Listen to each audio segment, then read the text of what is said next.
Berlatar pada tahun 1968 di Neustadt, Jerman, scene pun diawali dengan memperlihatkan seorang siswa umur 15 tahun yang bernama Michael. Hari ini adalah hari buruk bagi Michael, di mana saat ia naik kereta, ia merasakan mual. Michael pun turun dari kereta saat hujan, namun keadaannya Michael pun tambah parah. Tak sengaja seorang wanita baik yang bernama Hana lewat di gang tersebut. Hana pun membantu Michael dan akan mengajak Michael untuk ngopi di rumahnya supaya imunitas Michael tidak tambah memburuk.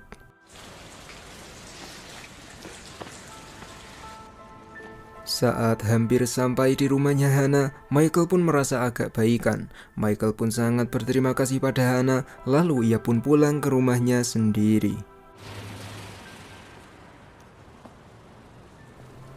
Singkat cerita, sesampainya di rumah, keluarganya Michael pun sudah memanggil dokter. Dokter mengatakan kalau Michael demam bintik merah. Demam seperti ini bisa menular. Michael harus istirahat di rumah minimal 2 bulan. Keluarga yang mendengar itu, mereka langsung meninggalkan Michael sendirian di kamar. Ia pun teringat dengan Hana yang sudah menolongnya 3 bulan lalu. Michael pun mencari rumahnya Hana.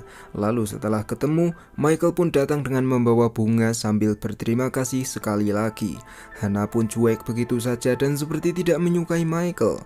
Namun meskipun begitu, Hana pun kini akan berangkat kerja bareng Michael dan Michael disuruh untuk menunggu di luar. Michael pun keluar, namun Michael tak menutup pintu hingga ia pun bisa melihat dengan jelas saat Hana sedang ganti baju.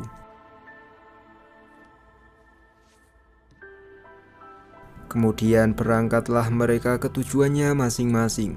Michael pun baru mengetahui sebuah fakta di mana Hana rela bekerja sebagai kondektur kereta api karena kini Hana hanyalah hidup seorang diri.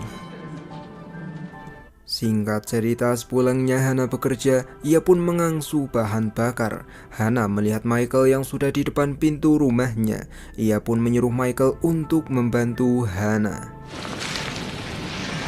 Setelah Michael selesai membereskan bahan bakar, ia pun terlihat cengas-cengos. Hana pun hanya bisa tertawa dan menyuruh Michael mandi. Michael pun agak ragu karena ia takut diintip oleh Hana. Hana pun meyakinkan Michael untuk mandi dan Hana tidak akan melihat otongnya Michael. Namun setelah Michael menjuli semua bajunya, ternyata Hana mengintip Michael.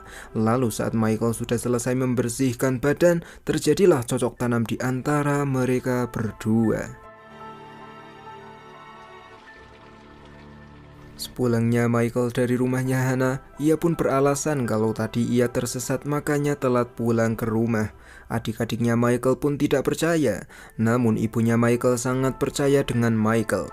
Lalu Michael mengatakan kalau besok ia akan berangkat sekolah lagi. Sang ayah pun sangat mendukung Michael, dan singkat cerita esok harinya Michael pun langsung ke rumahnya Hana untuk mengobrak-abrik serabi lembitnya Hana yang sudah lama tidak diganti olinya. Hari-hari kini mereka berdua pun lewati dengan beruhahan, seakan-akan dunia hanya milik mereka berdua saja. Di esok harinya Michael berniat menemui Hana, namun Michael sengaja duduk di kereta kedua. Hana yang melihat itu, ia pun jadi cuek dan menghindari Michael.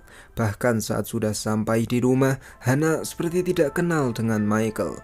Michael pun mempertanyakan alasannya. Di situ Hana mengatakan kalau Hana kecewa karena tadi Michael duduk di kereta kedua, padahal Hana bekerja di kereta pertama. Hana pun kini sedang tidak ingin melihat Michael dan langsung mengusir Michael dengan kata-kata tajam. Setelah Michael menangis, ia pun kembali lagi ke dalam dan mengatakan pada Hana bahwa Michael sangat mencintai Hana. Michael juga menanyakan apakah Hana mencintai Michael. Hana pun mengiyakan hal tersebut, lalu mereka pun lanjut melakukan hal seperti biasa.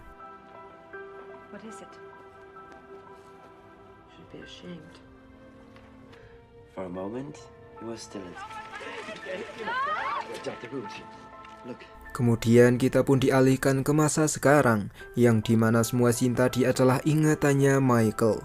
Di Berlin, Michael sendiri kini sudah tua. Lalu sebagai seorang pengacara, ia pun langsung berangkat ke pengadilan untuk mengurusi kliennya.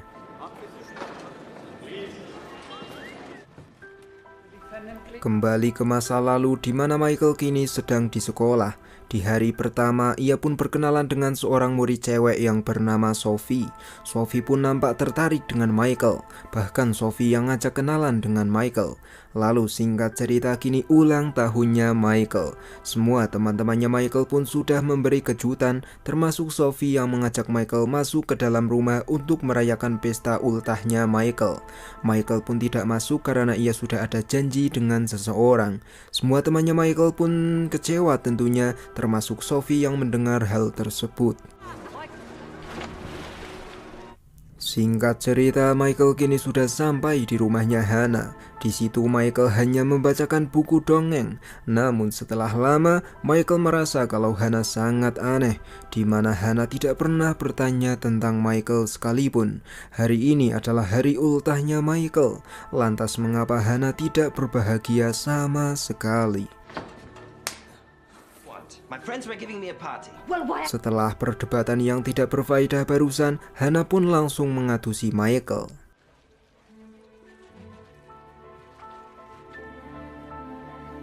Di esok harinya, Michael seperti biasa bermain dengan teman-temannya. Hannah sendiri kini sedang mengemasi semua barang-barangnya, dan singkat cerita setelah Michael sampai di rumahnya Hannah, ternyata Hannah sudah pergi meninggalkan Michael. Michael pun langsung sangat bersedih dan langsung mengemasi semua barangnya sendiri karena ia akan pulang ke rumahnya.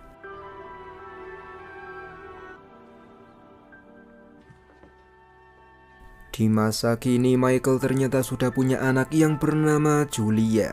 Julia baru saja pulang dari sekolahnya dan Julia sangat senang karena bisa bertemu dengan ayahnya.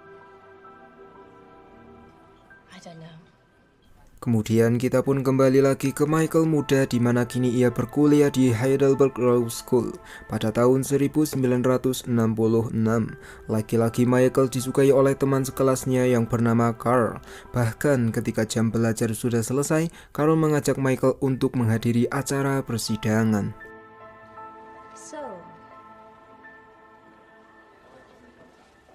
Singkat cerita, sesampainya di persidangan, saat Michael sedang mengambil pulpen, ia pun sangat terkejut karena tersangka di persidangan itu adalah Hannah yang kini sudah menginjak umur 43 tahun. Hannah adalah anggota kelompok SS Nazi. Awal perekrutan Hannah karena pada waktu itu ada orang yang menawarkan pekerjaan sebagai penjaga. Hannah yang butuh uang, ia pun menerima pekerjaan itu dan Hannah ditempatkan di kamp konsentrasi sebagai salah satu penjaga. Kasusnya Hannah adalah ia didakwa telah menseleksi para wanita lama dan membiarkan para wanita di kamp konsentrasi dibunuh. Dengan kata lain, Hannah sudah membunuh para wanita tersebut. Hannah pun menyangkalnya dan ia juga berkata bahwa para wanita itu hanya dipindahkan. Setiap penjaga di kamp konsentrasi juga memilih 10 orang untuk dipindahkan. Jadi bukan cuma Hannah yang memindahkan mereka. Dan mengenai pembunuhan wanita di kamp konsentrasi, Hannah tidak tahu menahu kalau mereka akan dibunuh karena yang Hannah ketahui mereka hanya akan dipindahkan.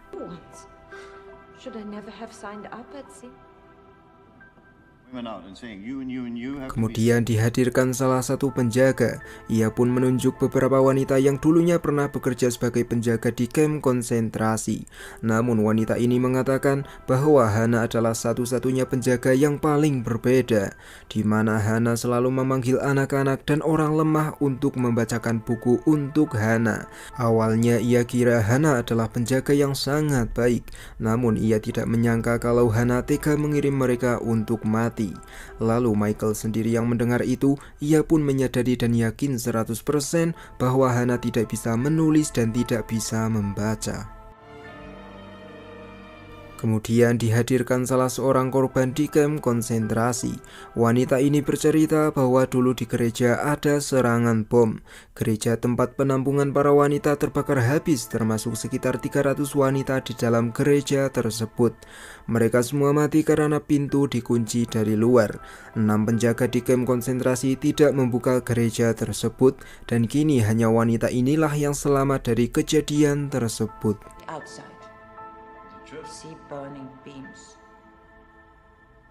Singkat cerita, beberapa hari kemudian, hakim pun sudah menanyakan kepada 5 penjaga, namun mereka tidak jelas kesaksiannya. Kini giliran Hana yang ditanya mengapa Hana dan ke-5 penjaga tidak mau membukakan pintu gereja tersebut.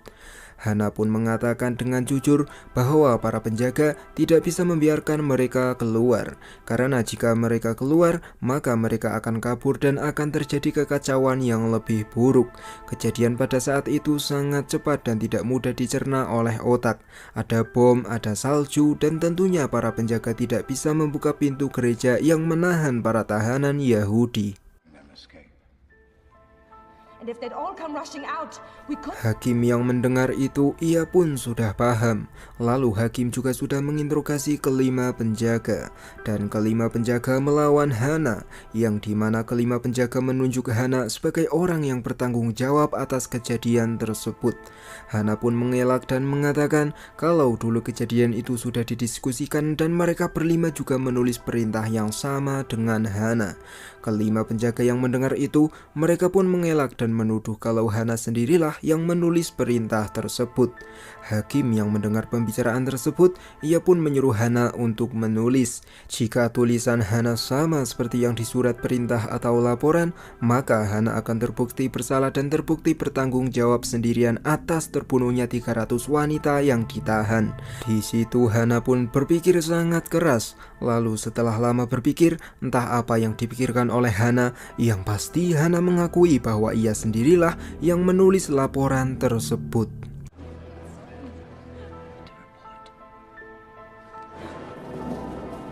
Di esok harinya, profesor yang tahu kalau Michael ada rasa dengan salah satu terdakwa, ia pun menanyakan apa yang terjadi dengan Michael.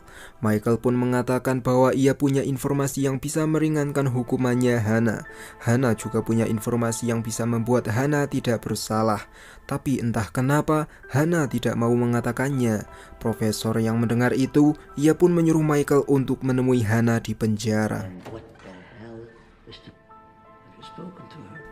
Esok harinya Michael datang ke penjara, dan setelah menunggu cukup lama, Michael dan para pengunjung lain pun dipersilahkan untuk masuk. Namun setelah Hana menunggu cukup lama, Michael tak jadi menemui Hana. Michael justru langsung keluar dari penjara dan langsung mengobrak-abrik serabi lembitnya Carl.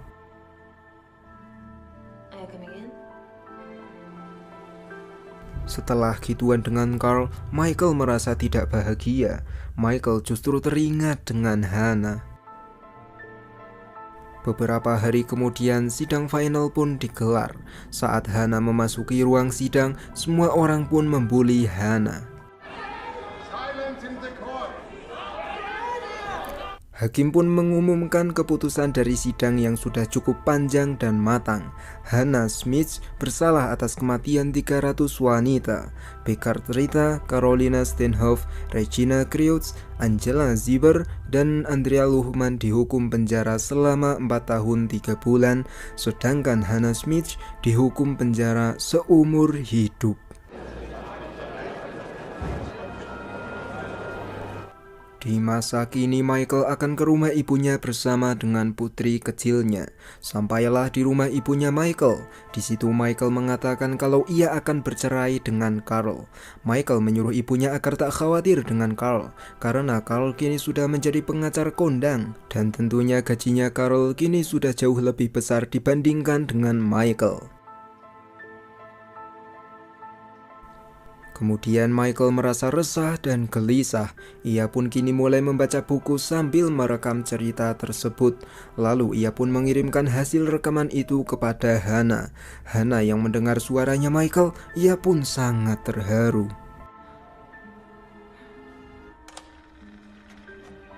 Ghosts of an even older age.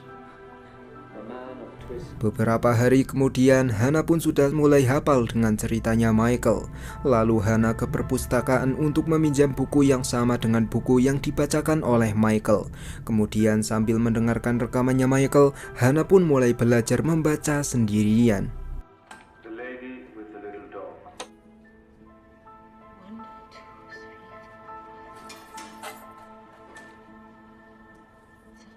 Beberapa tahun kemudian, Hana sudah mulai bisa menulis. Ia pun mengirim surat pada Michael. Hana meminta agar Michael kembali membuat rekaman tentang kisah romantis. Michael yang membaca itu, ia pun sangat terharu.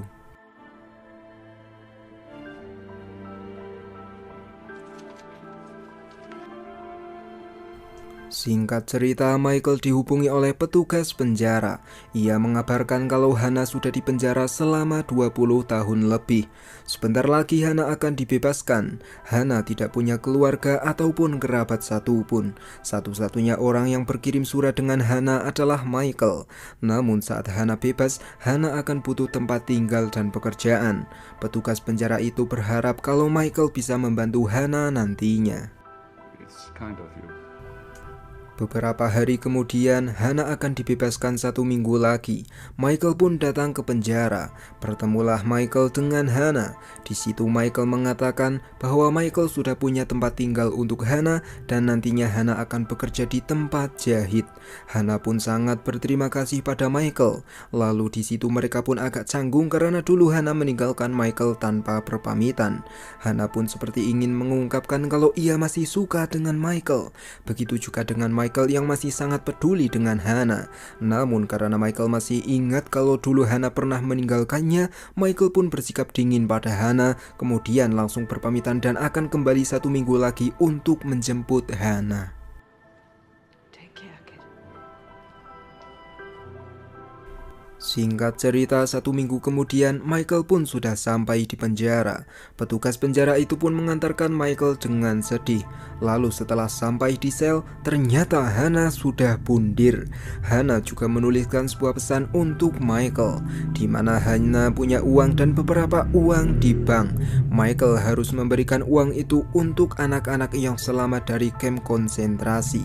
Michael yang mendengar itu, ia pun langsung menyesal karena kemarin sudah bersikap dingin pada Hana. Seminggu kemudian, Michael menemui salah satu anaknya orang yang selamat dari kamp konsentrasi. Di situ Michael menjelaskan bahwa sebagian besar hidupnya Hana tidak bisa menulis dan tidak bisa membaca. Hana hanya bisa menulis dan membaca dari tahun lalu. Wanita ini pun belum percaya karena Michael tidak menjelaskan siapa dirinya. Michael yang mendengar itu, ia pun menjelaskan siapa dirinya.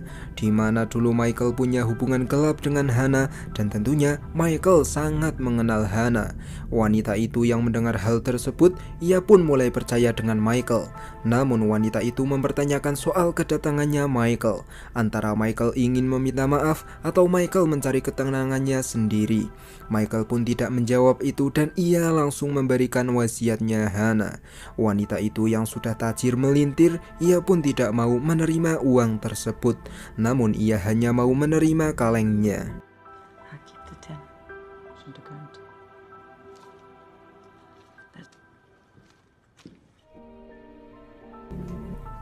Kemudian film pun diakhiri dengan Michael yang membawa Julia ke makamnya Hana, serta Michael juga bercerita jujur tentang hubungannya Michael dan Hana.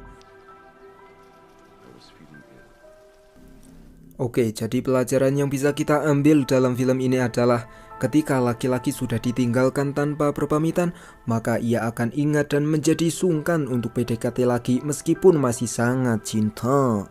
Begitupun juga dengan wanita, ketika wanita merasa kalau pria yang ia suka sudah dingin, maka ia akan menghindar atau bahkan langsung bundir kayak Hana. Lalu seperti biasa saya Faro Rozi mengucapkan thank you for watching, see you in the next video.